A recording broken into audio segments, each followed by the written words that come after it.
मेरे प्यारे परिवारजनों, नमस्कार।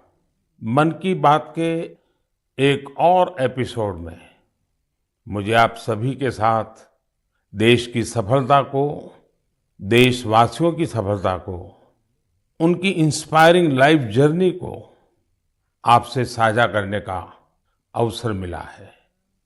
इन दिनों सबसे ज्यादा पत्र, संदेश जो मुझे मिले हैं वो दो विषयों पर बहुत अधिक है। पहला विषय है चंद्रयान-3 की सफल लैंडिंग और दूसरा विषय है दिल्ली में G20 का सफल आयोजन। देश के हर हिस्से से, समाज के हर वर्ग से, हर उम्र के लोगों के मुझे अनगिनत पत्र मिले हैं। जब चंद्रयान-3 का लैंडर चंद्रमा पर उतरने वाला था, तब करोड़ों लोग अलग अलग माध्यमों के जरिए एक साथ इस घटना के पल पल के साक्षी बन रहे थे। इसरो के YouTube लाइव चैनल पर 80 लाख से ज्यादा लोगों ने इस घटना को देखा। अपने आप में ये एक रिकॉर्ड है। इससे पता चलता है कि चंद्रयान-3 से करोड़ों भारतीयों का कितना गहरा लगाव है।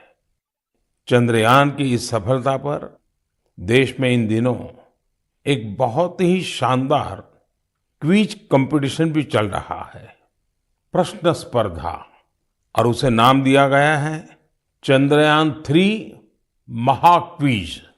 MyGov पोर्टल पर हो रहे इस कंपटीशन में अब तक 15 लाख से ज्यादा लोग हिस्सा ले चुके हैं। MyGov की शुरुआत के बाद यह किसी भी क्विज में सबसे बड़ा पार्टिसिपेशन है। मैं तो आपसे भी कहूंगा कि अगर आपने अब तक इसमें हिस्सा नहीं लिया है तो अब देर मत करिए। अभी इसमें 6 दिन और बचे हैं। इस क्विज में जरूर हिस्सा लीजिए। मेरे परिवारजनों, चंद्रयान-3 की सफलता के बाद G20 के शानदार आयोजन ने हर भारतीय की खुशी को दोगुना कर दिया। भारत मंडपम तो अपने आप में एक सेलिब्रिटी की तरह हो गया है। लोग उसके साथ सेल्फी खिंचा रहे हैं और गर्व से पोस्ट भी कर रहे हैं। भारत ने इस समिट में अफ्रीकन यूनियन को G20 में फुल मेंबर बनाकर अपने नेतृत्व का लोहा मनवाया है। आपको ध्यान होगा, जब भारत बहुत समृद्ध था, उस जमाने में हमारे देश में और दुनिया में सिल्क रूट की बहुत चर्चा होती थी। ये सिल्क रूट व्यापार कारोबार का बहुत बड़ा माध्यम था। अब आधुनिक जमाने में भारत ने एक और इकोनॉमिक कॉरिडोर G20 में सुझाया है।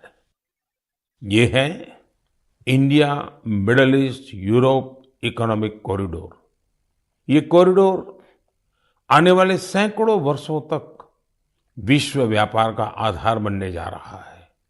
और इतिहास इस बात को हमेशा याद रखेगा कि इस कॉरिडोर का सूत्रपात भारत की धरती पर हुआ था। साथियों, G20 के दौरान जिस तरह भारत की युवा शक्ति इस आयोजन से जुड़ी, उसकी आज विशेष चर्चा आवश्यक है। साल भर तक देश के अनेकों यूनिवर्सिटीज में G20 से जुड़े कार्यक्रम हुए। अब इसी श्रृंखला में दिल्ली में एक और एक्साइटिंग प्रोग्राम होने जा रहा है, G20 यूनिवर्सिटी कनेक्ट प्रोग्राम। इस प्रोग्राम के माध्यम से देश भर के लाखों यूनिवर्सिटी स्टूडेंट्स एक दूसरे से जुड़ेंगे। इसमें IITs, IIMs, NITs और मेडिकल कॉलेजेस जैसे कई प्रतिष्ठित संस्थान भी भाग लेंगे। मैं चाहूंगा कि अगर आप कॉलेज स्टूडेंट हैं तो 26 सितंबर को होने वाले इस कार्यक्रम को जरूर देखिएगा, इससे जरूर जुड़िएगा। भारत के भविष्य में युवाओं के भविष्य पर इसमें बहुत सारी दिलचस्प बातें होने वाली हैं। मैं खुद भी इस कार्यक्रम में शामिल होऊंगा। मुझे भी अपने कॉलेज स्टूडेंट से संवाद का इंतजार है। मेरे परिवारजनों, आज से 2 दिन बाद 27 सितंबर को विश्व पर्यटन दिवस है। पर्यटन को कुछ लोग सिर्फ सैर सपाटे के तौर पर देखते हैं, लेकिन पर्यटन का एक बहुत बड़ा पहलू रोजगार से जुड़ा है। कहते हैं सबसे कम इन्वेस्टमेंट में सबसे ज्यादा रोजगार अगर कोई सेक्टर पैदा करता है तो वो टूरिज्म सेक्टर ही है। टूरिज्म सेक्टर को बढ़ाने में किसी भी देश के लिए गुडविल, उसके प्रति आकर्षण बहुत मैटर करता है। बीते कुछ वर्षों में भारत के प्रति आकर्षण बहुत बढ़ा है और G20 के सफल आयोजन के बाद दुनिया के लोगों का इंटरेस्ट भारत में और बढ़ गया है। साथियों, G20 में 1 लाख से ज्यादा डेलीगेट्स भारत आए। वो यहाँ की विविधता, अलग अलग परंपराएं, भांति भांति का खान पान और हमारी धरोहरों से परिचित हुए। यहाँ आने वाले डेलीगेट्स अपने साथ जो शानदार अनुभव लेकर गए हैं, उससे टूरिज्म का और विस्तार होगा।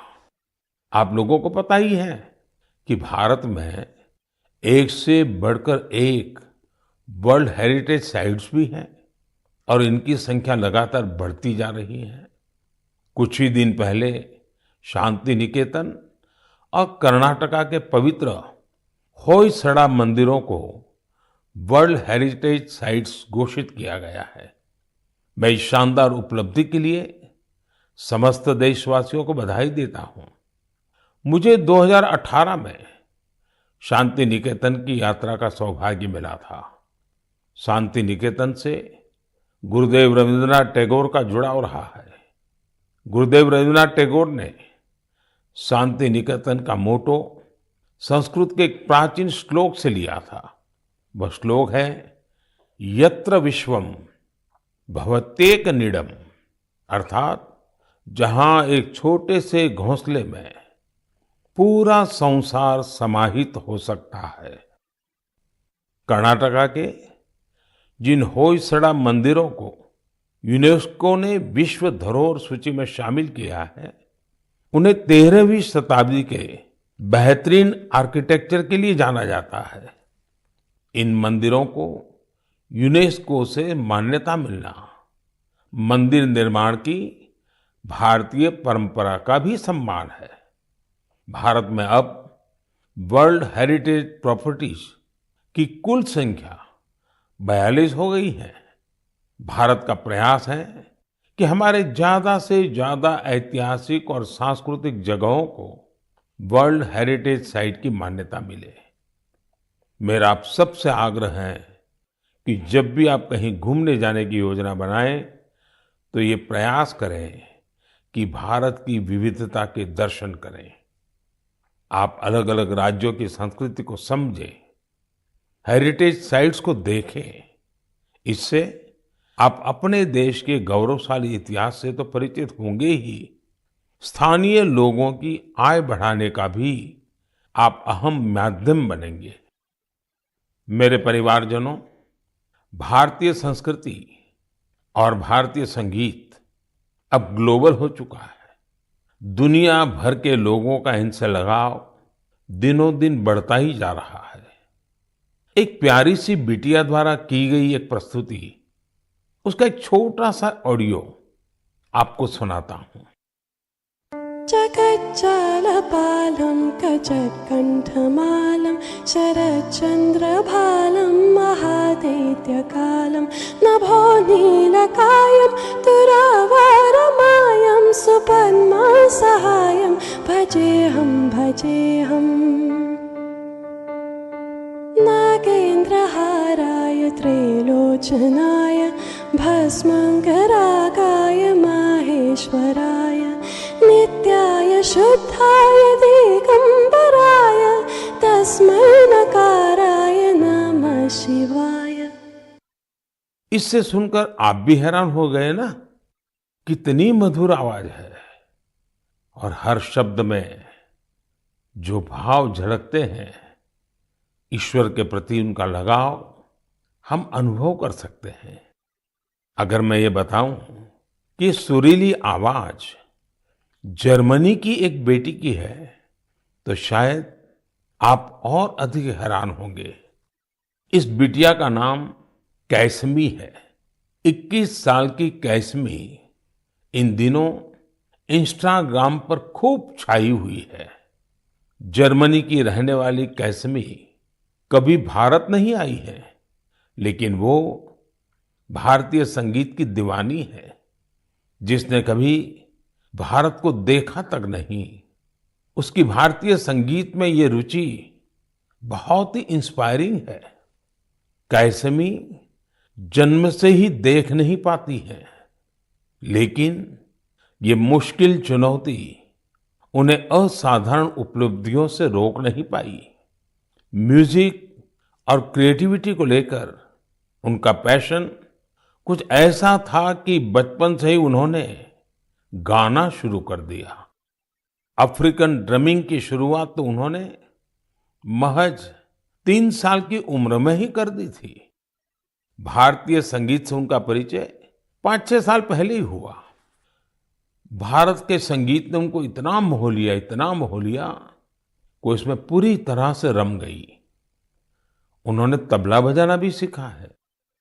सबसे इंस्पायरिंग बात तो यह है कि वे कई सारी भारतीय भाषाओं में गाने में महारत हासिल कर चुकी है। संस्कृत, हिंदी, मलयालम, तमिल, कन्नड़ या फिर असमी, बंगाली, मराठी, उर्दू, उन्होंने इन सब में अपने सुर साधे हैं। आप कल्पना कर सकते हैं, किसी को दूसरी अनजान भाषा की 2-3 लाइनें बोलनी पड़ जाएं तो कितनी मुश्किल आती है, लेकिन कैसमी के लिए जैसे बाएं हाथ का खेल है। आप सभी के लिए मैं यहाँ कन्नड़ा में गाए उनके एक गीत को शेयर कर रहा हूँ। ನಮ್ಮ ವಚನ ಬಹುವಚನ ನುಡಿರು ಕನ್ನಡ ನಡೆಯಿರೋ ಕನ್ನಡ ನಮ್ಮ ವಚನ ಬಹುವಚನ ನುಡಿರು ಕನ್ನಡ ನಡೆಯಿರೋ ಕನ್ನಡ ಕನ್ನಡ ನಮ್ಮ ಕನ್ನಡ। भारतीय संस्कृति और संगीत को लेकर जर्मनी की कैसमी के इस जुनून की मैं हृदय से सराहना करता हूं। उनका यह प्रयास हर भारतीय को अभिभूत करने वाला है। मेरे परिवारजनों, हमारे देश में शिक्षा को हमेशा एक सेवा के रूप में देखा जाता है। मुझे उत्तराखंड के कुछ ऐसे युवाओं के बारे में पता चला है जो इसी भावना के साथ बच्चों की शिक्षा के लिए काम कर रहे हैं। नैनीताल जिले में कुछ युवाओं ने बच्चों के लिए अनोखी घोड़ा लाइब्रेरी की शुरुआत की है। इस लाइब्रेरी की सबसे बड़ी विशेषता यही है कि दुर्गम से दुर्गम इलाकों में भी इसके जरिए बच्चों तक पुस्तकें पहुंच रही है। और इतना ही नहीं, ये सेवा बिल्कुल निशुल्क है। अब तक इसके माध्यम से नैनीताल के 12 गांवों को कवर किया गया है।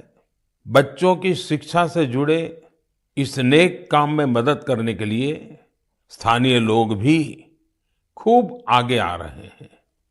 इस घोड़ा लाइब्रेरी के जरिए ये प्रयास किया जा रहा है कि दूर दराज के गांवों में रहने वाले बच्चों को स्कूल की किताबों के अलावा कविताएं, कहानियां और नैतिक शिक्षा की किताबें भी पढ़ने का पूरा मौका मिले। ये अनोखी लाइब्रेरी बच्चों को भी खूब भा रही है। साथियों, मुझे हैदराबाद में लाइब्रेरी से जुड़े एक ऐसे ही अनूठे प्रयास के बारे में पता चला है। यहाँ 7वीं क्लास में पढ़ने वाली बिटिया आकर्षणा सतीश ने तो कमाल कर दिया है। आपको ये जानकर आश्चर्य हो सकता है कि महज 11 साल की उम्र में ये बच्चों के लिए एक दो नहीं बल्कि 7 लाइब्रेरी चला रही है। आकर्षणा को 2 साल पहले इसकी प्रेरणा तब मिली जब वो अपने माता पिता के साथ एक कैंसर अस्पताल गई थी।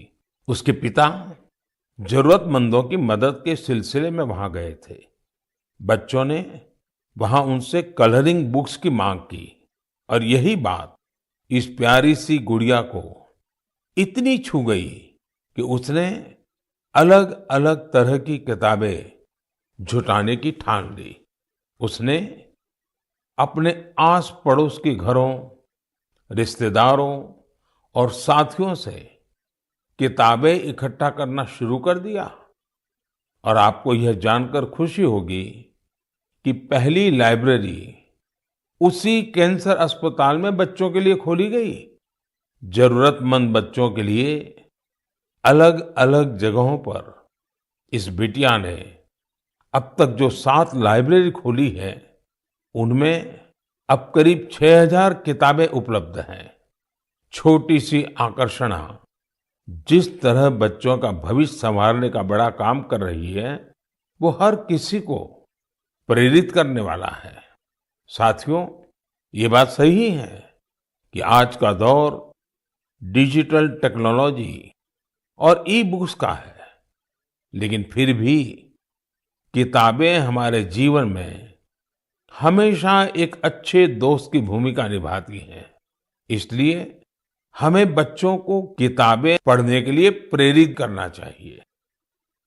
मेरे परिवारजनों, हमारे शास्त्रों में कहा गया है, जीवेषु करुणा चापि मैत्री तेषु विधीयताम, अर्थात जीवों पर करुणा कीजिए और उन्हें अपना मित्र बनाइए। हमारे तो ज्यादातर देवी देवताओं की सवारी ही पशु पक्षी हैं। बहुत से लोग मंदिर जाते हैं, भगवान के दर्शन करते हैं, लेकिन जो जीव जंतु उनकी सवारी होते हैं उस तरफ उतना ध्यान ही नहीं देते। ये जीव जंतु हमारी आस्था के केंद्र में तो रहने ही चाहिए, हमें इनका हर संभव संरक्षण भी करना चाहिए। बीते कुछ वर्षों में देश में शेर, बाघ, तेंदुआ और हाथियों की संख्या में उत्साहवर्धक बढ़ोतरी देखी गई है। कई और प्रयास भी निरंतर जारी हैं ताकि इस धरती पर रह रहे दूसरे जीव जंतुओं को बचाया जा सके। ऐसा ही एक अनोखा प्रयास राजस्थान के पुष्कर में भी किया जा रहा है। यहाँ सुखदेव भट्ट जी और उनकी टीम मिलकर वन्य जीवों को बचाने में जुटे हैं। और जानते हैं उनकी टीम का नाम क्या है? उनकी टीम का नाम है कोबरा। एक खतरनाक नाम इसलिए है क्योंकि उनकी टीम इस क्षेत्र में खतरनाक सांपों का रेस्क्यू करने का काम भी करती है।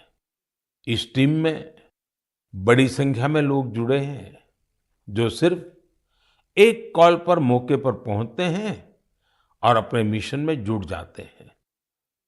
सुखदेव जी की इस टीम ने अब तक 30,000 से ज्यादा जहरीले सांपों का जीवन बचाया है। इस प्रयास से जहां लोगों का खतरा दूर हुआ है, वहीं प्रकृति का संरक्षण भी हो रहा है। ये टीम अन्य बीमार जानवरों की सेवा के काम से भी जुड़ी हुई है। साथियों, तमिलनाडु के चेन्नई में auto driver M Rajendra Prasad ji भी एक अनोखा काम कर रहे हैं। वो पिछले 25-30 साल से कबूतरों की सेवा के काम में जुटे हैं। खुद उनके घर में 200 से ज्यादा कबूतर हैं। वहीं इन पक्षियों के भोजन, पानी, स्वास्थ्य जैसी हर जरूरत का पूरा ध्यान रखते हैं। इस पर उनका काफी पैसा भी खर्च होता है, लेकिन वो अपने काम में डटे हुए हैं। साथियों, लोगों को नेक नियत से ऐसा काम करते देखकर वाकई बहुत सुकून मिलता है, काफी खुशी होती है। अगर आपको भी ऐसे ही कुछ अनूठे प्रयासों के बारे में जानकारी मिले तो उन्हें जरूर शेयर कीजिए। मेरे प्यारे परिवारजनों, आजादी का ये अमृतकाल देश के लिए हर नागरिक का कर्तव्य काल भी है। अपने कर्तव्य निभाते हुए ही हम अपने लक्ष्यों को पा सकते हैं, अपनी मंजिल तक पहुंच सकते हैं। कर्तव्य की भावना हम सभी को एक सूत्र में पिरोती है। यूपी के संभल में देश ने कर्तव्य भावना की एक ऐसी मिसाल देखी है जिसे मैं आपसे भी शेयर करना चाहता हूं। आप सोचिए, 70 से ज्यादा गांव हो, हजारों की आबादी हो और सभी लोग मिलकर एक लक्ष्य, एक ध्येय की प्राप्ति के लिए साथ आ जाएं, जुट जाएं। ऐसा कम ही होता है, लेकिन संभल के लोगों ने ये करके दिखाया।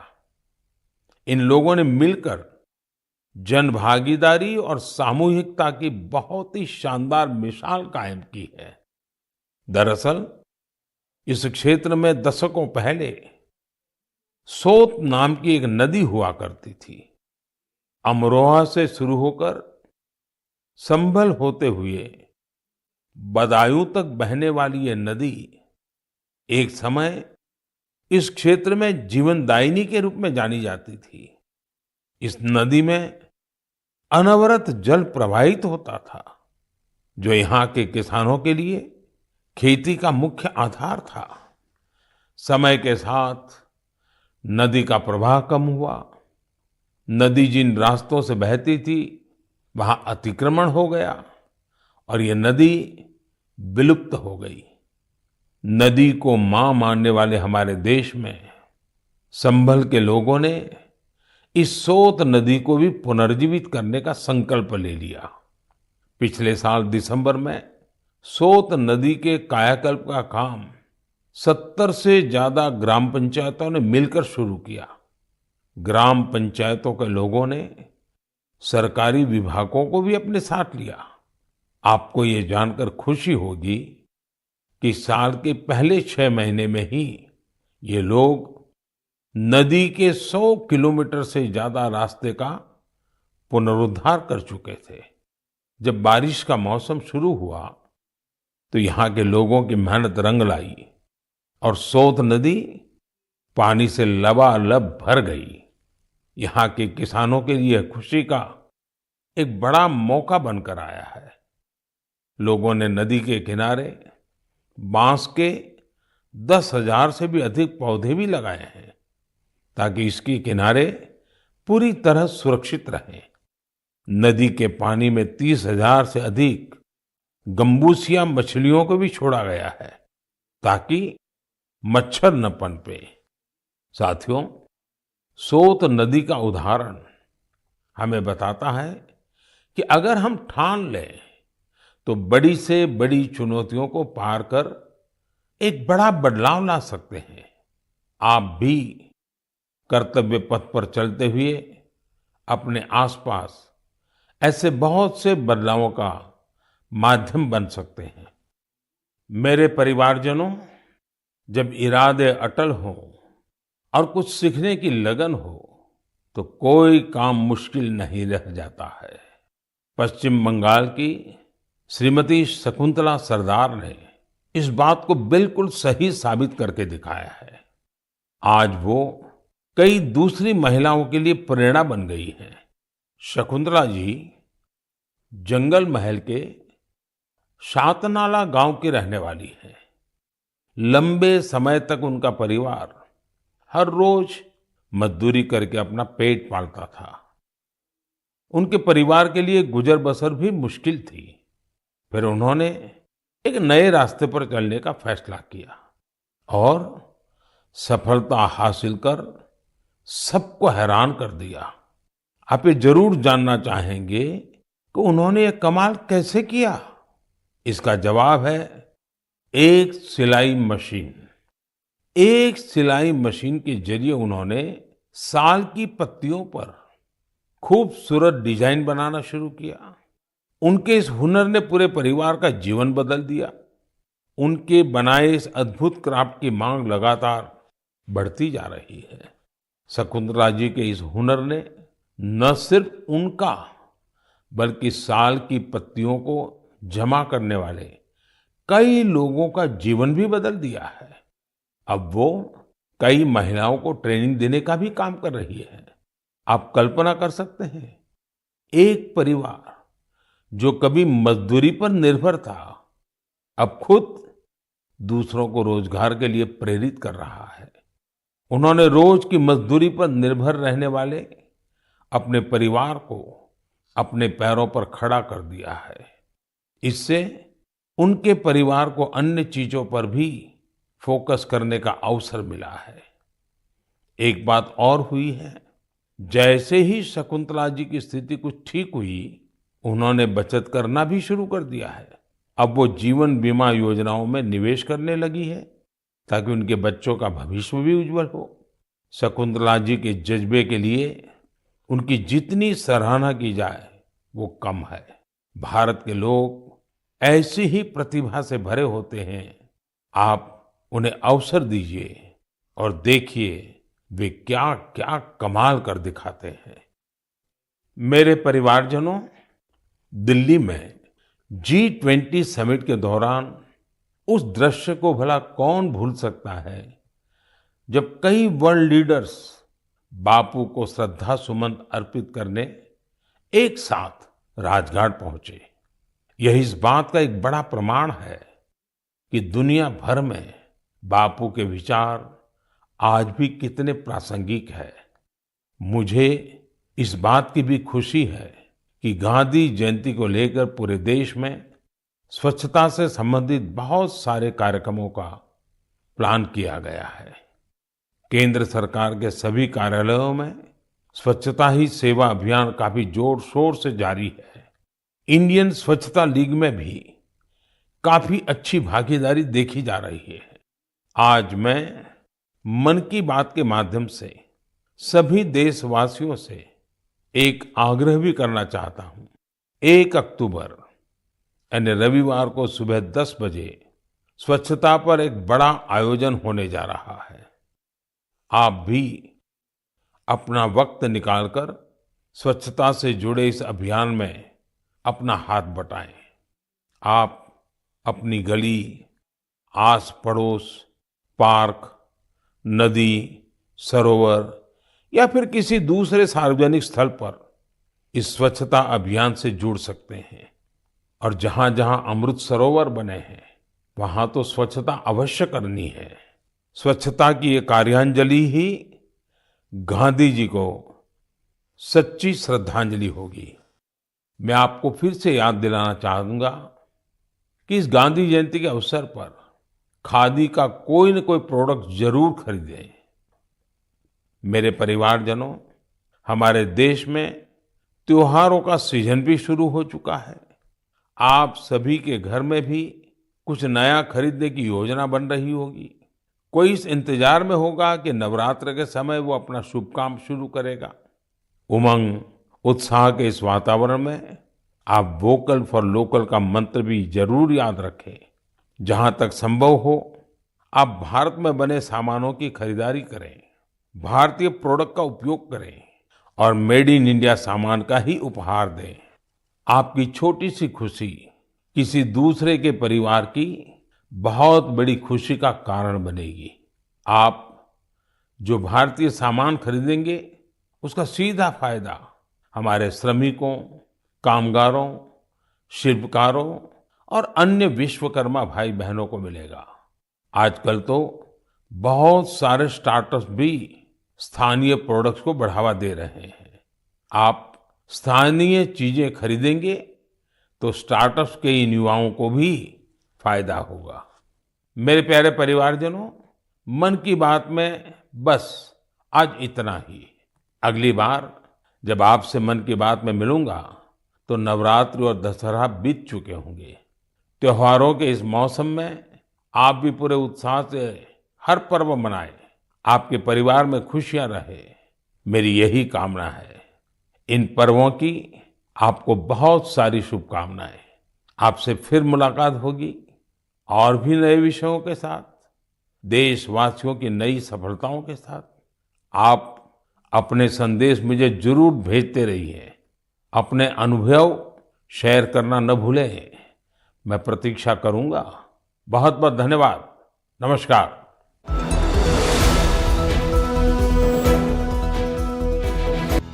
मन की बात